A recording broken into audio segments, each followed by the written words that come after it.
Aid is back. England versus the rest of the world. This is what it's all about. England won, the rest of the world nil. See legends of world football go head-to-head with celebrities. It's that sort of evening, folks. Break here with Damian Lewis. Fed back towards Ben Shepherd. Good save. All in aid of UNICEF. Soccer Aid starts Sunday the 6th of June, ITV1 and ITV1 HD. For more information and match tickets, go to itv.com/socceraid. Good morning, it's Thursday the 27th of May and you're watching ITV1. GMTV is in half an hour. Now though, it's the ITV Morning News.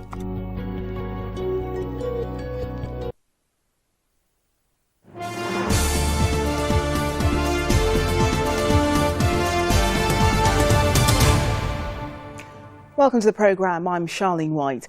Murder Squad detectives will continue questioning a suspected serial killer this morning after the discovery of body parts in a river in West Yorkshire.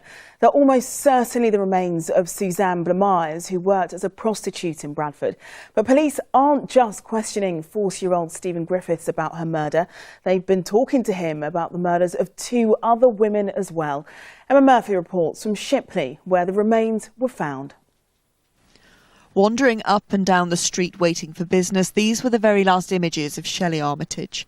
The 31-year-old prostitute vanished minutes later and is now at the centre of a multiple murder investigation. The fear is that she's been killed along with 44-year-old Susan Rushworth and Susan Blamires.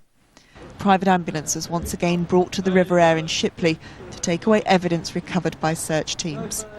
They were called yesterday when a member of the public came across dismembered remains close to the riverbank. They're thought to be those of 36-year-old Miss Blamires.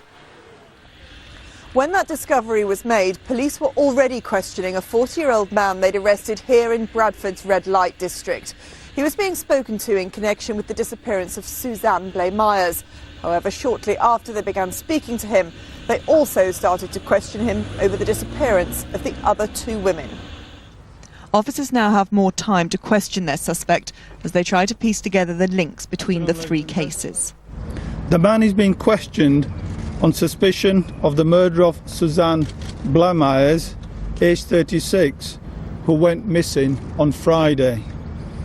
He has also been arrested and will be questioned on suspicion of the murder of Shelley Armitage, aged 31, who has been missing since Monday, April 26th, and the murder of Susan Rushworth.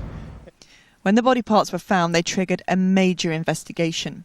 With the man in custody already, police immediately began to expand their inquiry into other missing prostitutes. Women like Susan Rushworth, she disappeared on the 22nd of June last year. She was last seen boarding a Bradford-bound bus on Thornton Road in the Manningham area.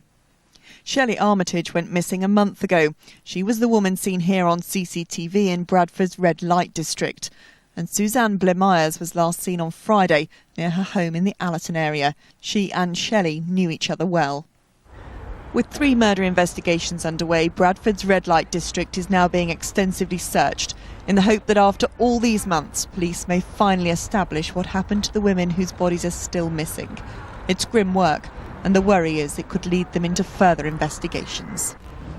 Police have until this afternoon to continue to question the man that they have in custody. At that point, they must either charge, release or seek extra time to continue questioning him. It is, of course, a very difficult investigation, an investigation that's requiring an awful lot of officers from West Yorkshire Police. They're continuing to search all around the area. They're also continuing to look through the older historic cases. Police won't be drawn on whether or not they're looking at other women who've gone missing over the previous years, but we understand that they are looking at a number, and that is their concern, that as they continue their investigation into these 3 cases, they may discover more. They say that they will be able to give more information about the man that they have in custody and indeed about the women that he's held on suspicion of murdering during the course of today. Well, among the women who work as prostitutes on the streets of Bradford, fear has been rising as one by one the 3 women went missing. And for the town itself, it brought back memories of the Yorkshire Ripper murders of the 70s. A friend of the latest victims told ITV News they were aware of the dangers but put them to the back of their minds. From Bradford, Neil Connery reports. On the streets of Bradford's red light district, police teams continue their search for evidence. This is where the missing women worked, and officers are determined to show a thoroughness in everything they do in this investigation. This woman, who asked not to be identified, worked these streets as a prostitute for 13 years and knew all the missing women, including Suzanne Blamires, known as Amber.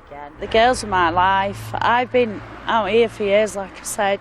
Shelley was bubbly and she was just life, soul at party, do you know what I mean? Everybody had the problems, like I said. Amber was the same, she drunk but bubbly, and a lot of these girls out here have had problems, but they've got hearts. This former prostitute now works to help others at risk. What's the feeling of those who work on these streets? Well, the feeling on the street at the minute, since first Susan went, it were fear, then it died down, but when Shelley went, it come back, but twice as much, and now Amber, it's really, people are so scared to work. It's nearly 3 decades since the Yorkshire Ripper murders. Peter Sutcliffe killed 13 women across the north of England, 3 of them in Bradford. He was finally caught and sentenced to 20 life sentences in 1981. For the women who earn their living here in Bradford's red light district, these developments have confirmed their worst fears. More than 30 years on from the Yorkshire Ripper case, and once again there is a deep sense of apprehension on these streets.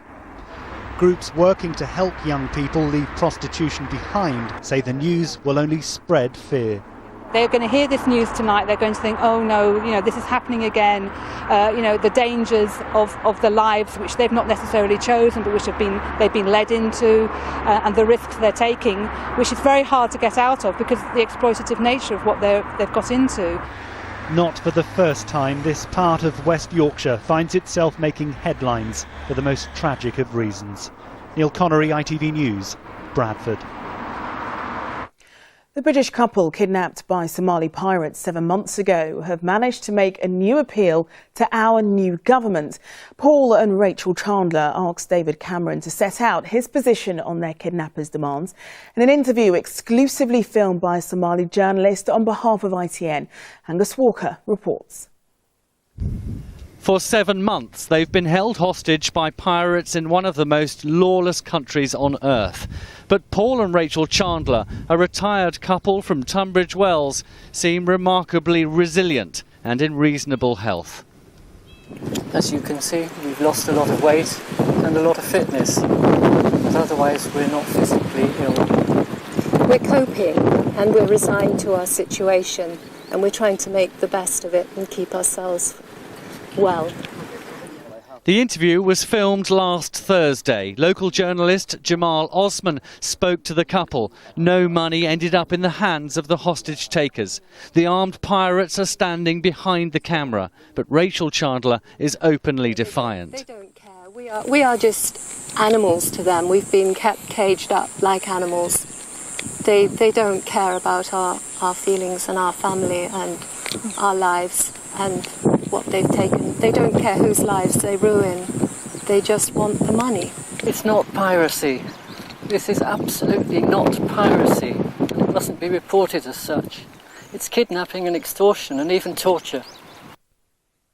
When we last saw and heard from Rachel and Paul Chandler in early March, the strain was visible. They had been separated, beaten when they tried to resist, and held in what Paul Chandler calls solitary confinement for almost 100 days. 7 weeks ago, they were reunited and are clearly drawing strength from each other.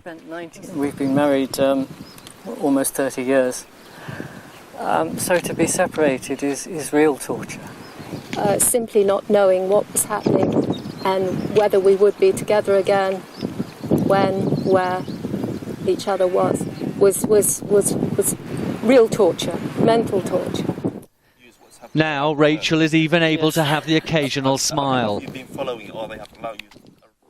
The couple are able to listen to the outside world on a radio and have a message for the new UK government. I'd like to say congratulations to David Cameron first. And as new Prime Minister, we desperately need him to make a definitive public statement of the government's attitude to us. As I said, we're two British citizens.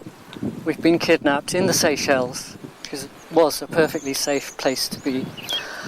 If the government is not prepared to help, then they must say so, because the gangsters' expectations and hopes have been raised at the thought of a new government. This Royal Navy support ship had been just yards from the Chandlers shortly after their capture.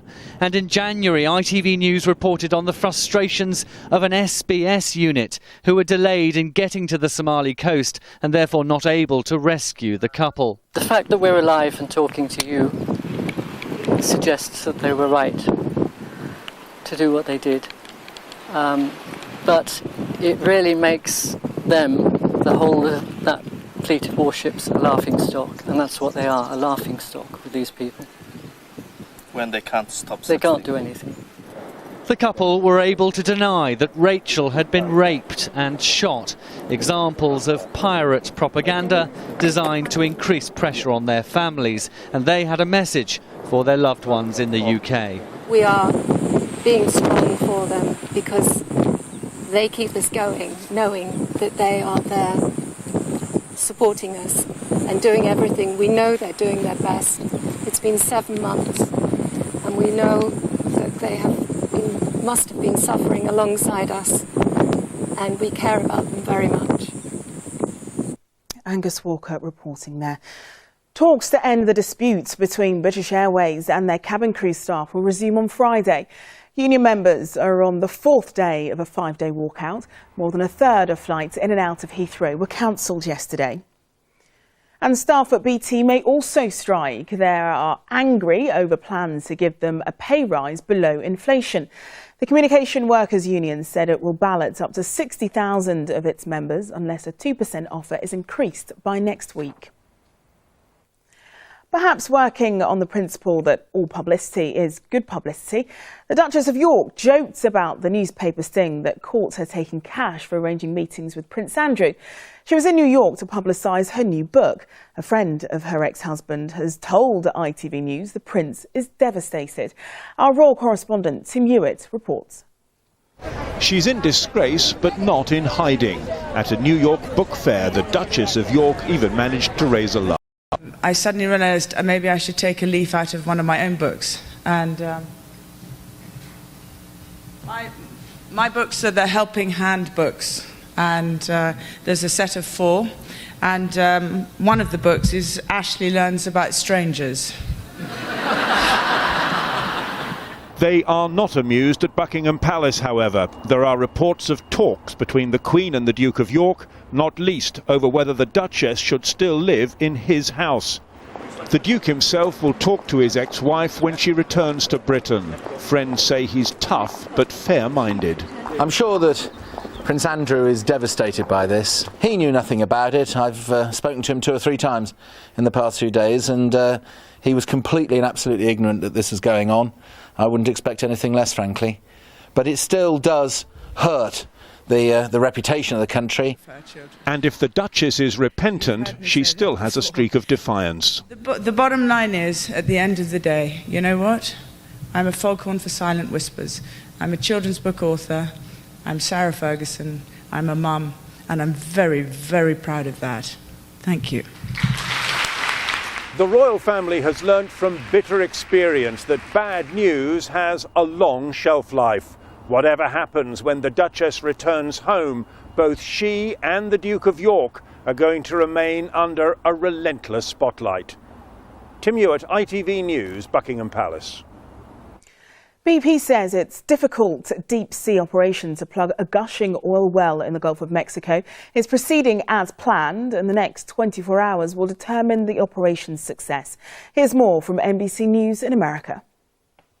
For days now, millions of Americans have been transfixed, watching on and off the green-tinted live pictures of a billowing oil plume a mile underwater. And for the last several hours, we've been watching, looking for something else, any sign of a change in the flow of oil now that the so-called top kill procedure is underway.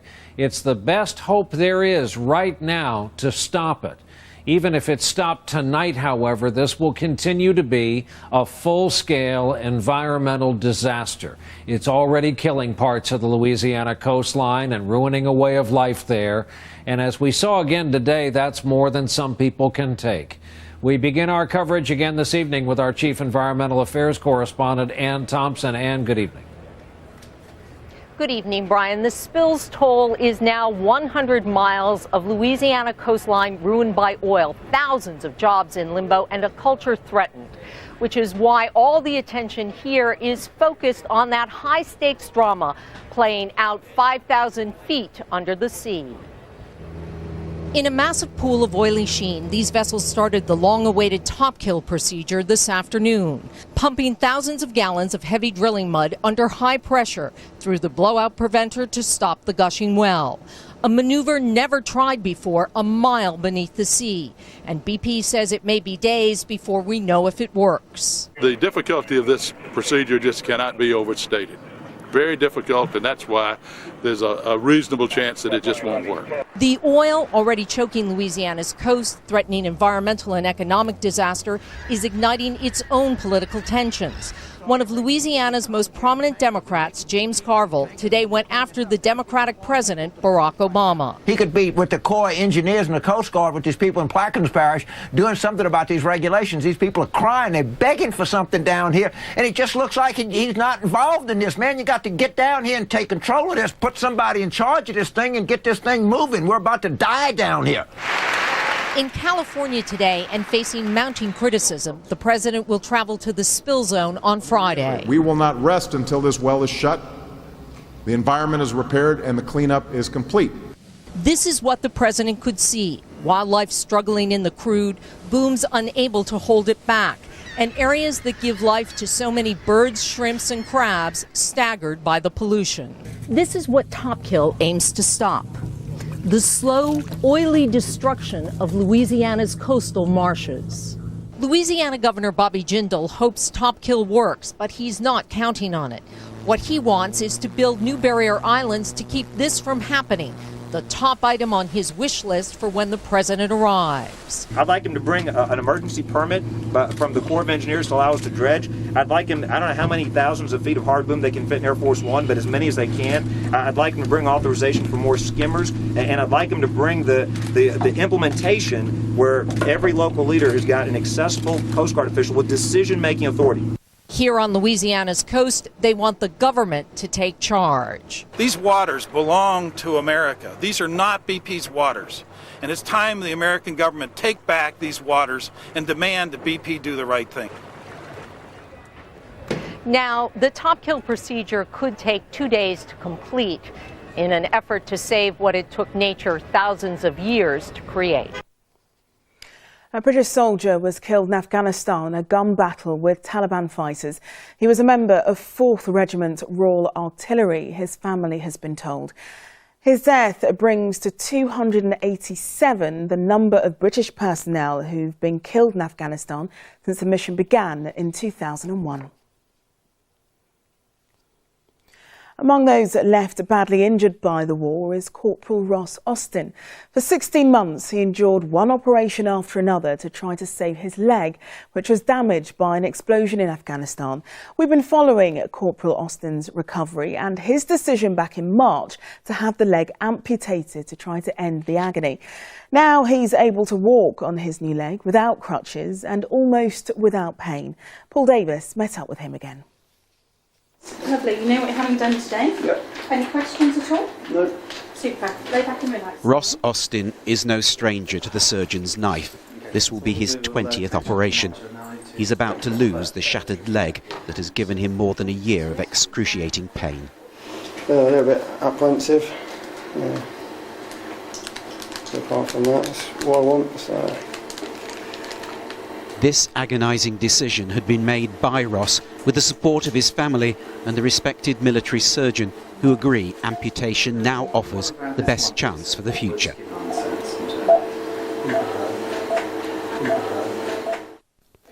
They had fought so long and so hard to save the leg devastated by a Taliban bomb, but that battle was now over. It was a few days later we next met Ross Austin at Derriford Hospital in Plymouth, but he told me the change for the better had been instant. I was like, great, there's no pain. It just felt so, so much better. The last 3 nights sleep I've had probably the best night's sleep I've had since, over a year since I've been injured. Because so no regrets at all? No regrets at all. I said I wouldn't have changed anything at all. No regrets. The Royal Navy surgeon who carried out the amputation was the same man who had initially operated on Corporal Ross Austin in Afghanistan. Can I have a look at the... Yeah. He said he understood Ross's decision. We do our best with the guys in the field, and then they earn their further surgery, and what Ross has really earned is an amputation to remove the pain. One of Ross's targets is to be able to play football again with his 5-year-old son Aaron. The next stage in achieving that was captured on camera by staff at the Military Rehabilitation Centre at Headley Court. His first steps with a new prosthetic leg. That was 6 weeks ago. Since then, with specialist guidance, he's been gaining confidence and strength. Smash, good. He's not wrong with that at all. It's really good. When I got injured, I thought that was it, I wouldn't be back at work. That would be me injured probably in a wheelchair. See, the technology nowadays is amazing. The legs are really high tech now. And the injured soldier who once questioned whether life was worth living has a very different view now. Sarah's happy, she's seen a difference in my attitude and, the way I am. Whereas before I was quite dependent on my wife. Now I'm up and about, I can do a lot more things for myself. It's just brilliant. This is Sarah Austin's verdict. Ross is a different person since the operation. And you've got some news of your own Yes. that is going to affect your future. Yeah. Yes, expecting a baby August 16th this year. So, yes. And for a family that has seen the dark days, it continues to get better. If he keeps up this rate of progress, Ross has been told he can return to work at his barracks in the autumn. Once I'm back at work, I think that will be pretty much it, I'll be walking normally, back at work, family life, so, it's great. Corporal Ross Austin, and we'll continue to follow his story in the coming months. In the port of Ramsgate, they've been marking the 70th anniversary of one of the Second World War's most celebrated events. During 9 days and nights, more than 1/3 of 1 million British and French troops, driven back through France by the advancing Nazi army, were rescued from the beaches of Dunkirk by hundreds of little ships. No wonder the name of the French town entered the British vocabulary and our national psyche. Many of those little ships set out from Ramsgate, where history is being relived. From there, Damon Green reports. May 1940, he was just 20 years old and the skipper of a Thames cement barge when he received the call to go to Dunkirk, a place he'd never even heard of. I'd never been across the channel, so I didn't know. I'd been on the sailing barge right down at Margate and so forth, but never across the channel. But then going across the channel is not ocean going, is it? I don't think you can say that. It's not far. It wasn't until we got close, halfway across, that we could see the Germans bombing and one thing and another, and then we knew there was something big on. In fact, frightened the life out of me. I thought to myself, what have I let myself in for? But anyway, I got used to it. Alan's little ship was a Westminster to Greenwich ferry. Chosen because of her shallow draft, she could get right into the French beaches, the only way of saving lives. It's no good sort of going 200 yards and expecting the poor sods to come, excuse my French, to come at me and get on board that way. I went in as far as I could. The Germans were machine gunning the guys on the beaches, but they were also trying to stop people from going away from the beaches. And so it was hell, really, that's all. There's no other word for it, especially when you saw the poor devils trying to clamber aboard to get your boat to take them home. The young waterman went on to have a distinguished military career, the last skipper to wear the Dunkirk medal. But if you ask him, he will tell you a secret. Will I be very frank? I was scared out of my wits. I don't know how I managed to keep going like I did. All I know is that I was doing a job which I had to do as I was there. The little ships themselves go on and on. Their story never grows old in the telling. But today, the generation who made the Dunkirk spirit a byword for Britishness is almost gone. Damon Green, ITV News. What started as a shopping trip with his father almost turned to disaster for a 4-year-old Turkish boy. Just take a look at this. Bored of waiting for his father, the boy grabbed onto an escalator rail, but on the outside of the escalator. Fortunately for him, a shopkeeper guessed what was going to happen. So when the boy reached the top, he positioned himself ready for the inevitable. When the boy did fall, the shopkeeper managed to catch him before he hit the ground, saving him from serious injury or worse. It's a very lucky young boy, isn't he? All right, this is the ITV News at 5:30. Let's take a look now at our top story. Murder Squad detectives will continue questioning a suspected serial killer this morning after the discovery of body parts in a river in West Yorkshire. They're almost certainly the remains of Suzanne Blamires, who worked as a prostitute in Bradford. But police aren't just questioning 40-year-old Stephen Griffiths about her murder. They've been talking to him about the murders of 2 other women as well. Wandering up and down the street waiting for business, these are the last images of Shelley Armitage. The 31-year-old prostitute vanished minutes later and is now at the centre of a multiple murder investigation. The fear is she's been killed along with 44-year-old Susan Rushworth and Suzanne Blamires. Last night, a private ambulance was brought to the River Aire in Shipley to take away evidence recovered by search teams. They were called yesterday when a member of the public came across dismembered remains close to the riverbank. They're thought to be those of 36-year-old Miss Blamires. When that discovery was made, detectives were already questioning 40-year-old Stephen Griffiths, who was being spoken to over the disappearance of Suzanne Blamires. However, shortly after they began speaking to him, they also started questioning him about the disappearance of the other women. Officers now have until tonight to question Mr. Griffiths. The man is being questioned on suspicion of the murder of Suzanne Blamires, aged 36, who went missing on Friday. He has also been arrested and will be questioned on suspicion of the murder of Shelley Armitage, aged 31, who has been missing since Monday, April 26th, and the murder of Susan Rushworth. When the body parts were found, a major investigation was triggered. With Mr. Griffiths in custody already, police immediately began to expand their inquiry into other missing prostitutes. Women like Susan Rushworth. She disappeared on the 22nd of June last year. She was last seen boarding a Bradford-bound bus on Thornton Road in the Manningham area. Shelley Armitage went missing a month ago. She was a woman seen here on CCTV in Bradford's red light district.